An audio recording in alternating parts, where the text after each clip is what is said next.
Finally Argentina আজ হন্ডুরাসের বিপক্ষে জয়ের মধ্য দিয়ে তাদের আনঅফিসিয়ালি বিশ্বকাপের যাত্রা শুরু করলেন।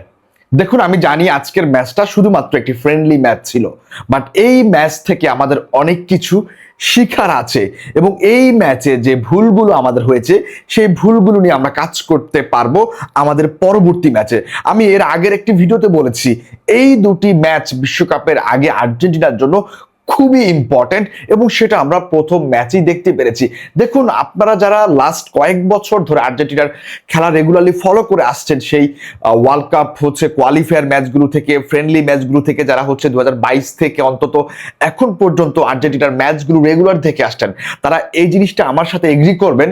আর্জেন্টিনা প্রত্যেকবার যখন ওয়ার্ল্ড কাপ কোয়ালিফায়ার ম্যাচ খেলতে যেত কিংবা ফ্রেন্ডলি ম্যাচ খেলতে যেত ইন্টারন্যাশনাল ব্রেকে, তারা কিন্তু প্রথম ম্যাচটা কখনই ভালো খেলতে পারতো না, মানে প্রচুর পরিমাণে ভুল করতো কিন্তু আর্জেন্টিনা প্রথম ম্যাচগুলোতে ইন্টারন্যাশনাল ব্রেকে।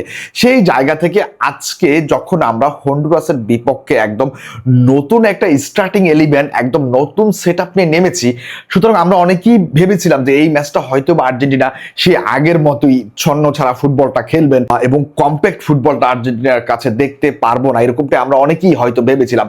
বাট স্কালোনি আমাদের এই চিন্তা ভাবনাকে ভুল প্রমাণিত করেছেন। দেখুন, আজকের ম্যাচে আর্জেন্টিনা হয়তো অনেক বেশি গোল করতে পারেননি, হ্যাঁ মাত্র 2টা গোল করেছেন, বাট এই ম্যাচে আর্জেন্টিনা যেটা করার ট্রাই করেছে সেটা হচ্ছে আর্জেন্টিনা টিমের ভিতর কম্বিনেশনটা ফিরিয়ে আনার ট্রাই করেছে। আপনি যদি আজকের ম্যাচটাকে দুই ভাগে ভাগ করেন, ফার্স্ট হাফ এবং সেকেন্ড হাফ, আমি বলবো ফার্স্ট হাফ এবং সেকেন্ড হাফ দুইটা হাফই আর্জেন্টিনা আজকে কম্প্যাক্ট ফুটবল খেলাটা ট্রাই করেছে এবং পজিশন বেস ফুটবল খেলাটা ট্রাই করেছে। পজিশন হোল্ড করে, পজিশন ধরে রেখে কুইক ট্রানজিশনের মাধ্যমে পাসিং ফুটবল খেলে তারা অ্যাটাক দেওয়ার ট্রাই করেছে।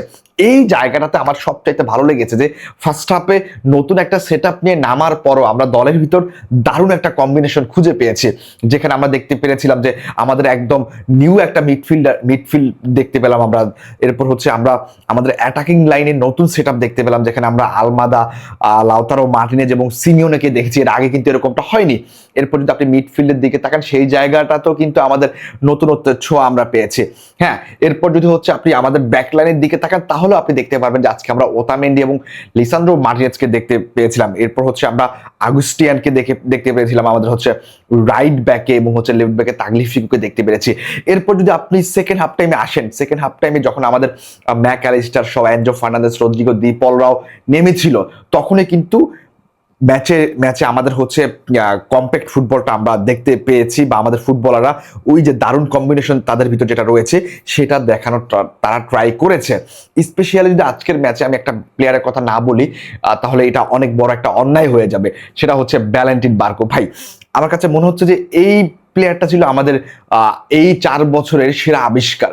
দেখুন, একটা ওয়ার্ল্ড কাপ থেকে আরেকটা ওয়ার্ল্ড কাপে আসার যে 4 বছরের জার্নি, আমার কাছে মনে হয় 4 বছরের জার্নিতে আমরা একটা প্লেয়ারকে খুঁজে পেয়েছি যিনি বিশ্বমানের, এটা নিয়ে কোনো প্রকার সন্দেহ নেই। যদি এই ছেলেটা ভাই ফিট থাকতে পারেন, নিজের ফিজিক্যালিটি যদি ধরে রাখতে পারেন, আমার কাছে মনে হয় যে এই ছেলেটা ভাই ওয়ার্ল্ডে মিডফিল্ড রাজত্ব করবে। ভ্যালেন্টিন বার্কো, আমি আজকে তাকে কয়টা পজিশনে খেলতে দেখছি, মানে জাস্ট আমি অবাক। একটা প্লেয়ার ডিফেন্স করছেন, একটা প্লেয়ার মিডফিল্ডে ক্রিয়েটিভিটি করছেন, একটা প্লেয়ার ফরওয়ার্ড রান নিচ্ছেন, একটা প্লেয়ার উইং খেলতেছেন, মানে জাস্ট অসাধারণ। মানে এই রকম অলরাউন্ডার ফুটবলীয় প্লেয়ার মানে আপনি খুব কম পাবেন বর্তমান মডার্ন ফুটবলে। সেই জায়গা থেকে ভ্যালেন্টিন বার্কোর আজকের প্রথম পারফরমেন্সটা দুর্দান্ত লেভেলের ছিল এবং স্কালোনি আসলে ভ্যালেন্টিন বার্কোর কাছ থেকে যেটা চাইতেছিলেন, আমার কাছে মনে হয় যে সেটা তিনি পেয়ে গেছেন। এর জন্য তিনি আর সেকেন্ড হাফ টাইম তাকে নিয়ে কোনো প্রকার রিস্ক নেন নাই, তাকে সাথে সাথে তিনি উঠে নিয়েছেন। এই ভ্যালেন্টিন বার্কো আর্জেন্টিনার যে মূল পর্বের ম্যাচগুলো রয়েছে বিশ্বকাপে, সেই জায়গাটাতে চান্স পেতে চলেছেন এবং যদি স্টার্টিং 11-এ জায়গাও না পান, তিনি কিন্তু সেকেন্ড হাফ টাইমে কিংবা 60 থেকে 70 মিনিটের পরে তিনি মাঠে 100% নামবেন, এইটা আপনি লিখে রাখতে পারেন।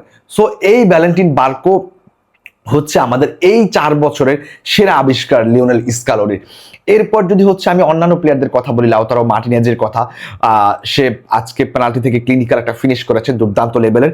স্পেশালি আমি যেটা কথা বলতে চাই, সেকেন্ড হাফ টাইমে যে অ্যাসিস্টটা করেছিল জুলিয়ানো সিমিওনেকে, একদম ব্যাক হিল দিয়ে একটা অ্যাসিস্ট করেছেন বক্সের ভিতরে, এবং জুলিয়ানো সিমিওনে কিন্তু বক্সের দিকে রানটা নিচ্ছিলেন এবং সেটা বুঝতে পেরে ব্যাকিলে পাসটা দিয়েছিলেন লাউতারো মার্টিনেজ, এবং সেখান থেকে দুর্দান্ত লেভেলের ক্লিনিক্যাল ফিনিশ করেছেন কিন্তু জুলিয়ানো সিমিওনে। দেখুন এই যে জুলিয়ানো সিমিওনে, তারপর হচ্ছে লাউতারো মার্টিনেজ, এরা কিন্তু এই মুহূর্তে ইউরোপের টপ লেভেলের ক্লাবগুলোতে খেলছেন, এবং এই যে টপ লেভেলের যে একটা তকমা আছে তাদের সাথে, সেটা কিন্তু আমরা আজকে দেখতে পেরেছি লাউতারো মার্টিনেজ, তারপর হচ্ছে আমরা হচ্ছে এই জুলিয়ানো সিমিওনেদের কাছ থেকে। এর বাইরে গিয়ে যদি আপনি কথা বলতে বলেন আমাকে, আমি বলবো যে লো সেলসোর পারফরমেন্সটা এভারেজ ছিল, কয়েকটা অ্যাটাম্প ছিল দুর্দান্ত লেভেলের, একটা তো হচ্ছে অল্পের জন্য গোল হননি, ডি বক্সের বাহির থেকে অন টার্গেট একটা শট নেওয়ার ট্রাই করেছিলেন লো সেলসো। এবার যদি আমাকে থিয়াগো আলমাদার ব্যাপারে যেতে হয় তাহলে আমি বলবো যে থিয়াগো আলমাদা একটা এভারেজ পারফরমেন্স দিয়েছেন। আমি তার কাছ থেকে আরো যে ক্রিয়েটিভিটি চাচ্ছিলাম মিডফিল্ড কিংবা অ্যাটাকিং মিডফিল্ড নাম্বার 10 যে রোলটাতে, সেটা কিছুটা কম পেয়েছি আজকে, বাট ওভারঅল ভালো ছিল। দেখুন একটা টিমে যদি সবাই ভালো খেলে তাহলে কিন্তু একটা দুইটা পারফরমেন্সকে আসলে অতটা গুরুত্ব দেওয়া হয় না, সেই জায়গা থেকে আমি বলবো যে থিয়াগো আলমাদার এভারেজ একটা পারফরমেন্স ছিল।